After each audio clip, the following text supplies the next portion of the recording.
Scott, why the Trump administration? Why the United States CENTCOM? Why they keep on with these striking Iran and then pulling back and saying, no, no, no, this is all within the bounds of the ceasefire? Well, I mean, I've been saying this week, and I've been saying for some time, the United States' agreement incapable. I don't think there's going to be an agreement, a ceasefire agreement, a formalized agreement, especially one that can pass muster in the United States Senate or become a Security Council resolution. Of course, that's the goal, that's the objective, but the United States is agreement incapable. Even if we come up with an understanding, the United States has deadlines. For instance, things have to happen at this point, and between now and then, Donald Trump will change his mind and seek to renegotiate, because Donald Trump is not in the, he's not interested in an agreement or a treaty. He is interested in the deal, and the deal is a completely different thing. A deal is, a one-way street. A deal is what's good for Donald Trump. A deal is something that can be broken at any time because it becomes a bad deal, and then you have to replace it with a good deal. He can seem to have a deal, but then he finds out after talking to people that it's really a bad deal, so he reneges on it. It has to be very frustrating to be negotiating with the United States at this point in time, because we can't be consistent in anything. The Iranians have been very consistent from the get-go on what their demands are, what the requirements are. And Iran does get to dictate, because after all, they didn't lose the war. We did. So that's where we're at. What's going to happen? Hard to say. I don't see an outbreak of full-scale conflict. The United States can't and survive. Economically, already we're in dire straits.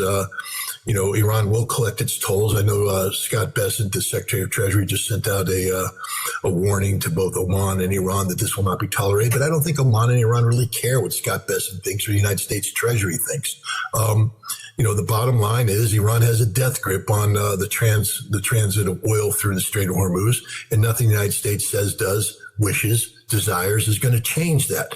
The only thing that will change that is the United States adhering to, an agreement which it's incapable of entering into. So I think there's going to be an agreement in principle on certain things. Whether it's the lifting of the blockade, whether it's the removal of U.S. forces, backing off, something will happen. But, at the end of the day, Iran's not going to give the United States what it wants on nuclear. That's just the reality of it. And Iran's not going to stop charging an environmental tax in the Strait of Hormuz. That's just the reality of it. And Donald Trump at this point in time has said these are, deal breakers. I think that's where we're at right now with we're just seeing the living proof of the fact that the Trump administration, the United States as a whole, is literally agreement incapable. And I don't think there's going to be a formal peace treaty. Now, I'd love to be proven wrong on this. I'd love nothing more than, tomorrow they've signed it and it's great. It goes to the Senate, they approve it, becomes a treaty, goes to the Security Council, and it's wonderful. I just don't see that happening, because I don't think Donald Trump's capable of allowing that to happen.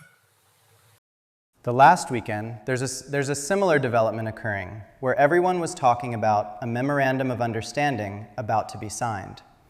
Trump himself, he got together all the Gulf countries. It was about to be signed. And then suddenly, the U.S. is hitting Iran in a very limited manner, pulling back and saying everything is still within the bounds of the ceasefire. Why do this? Is this market manipulation?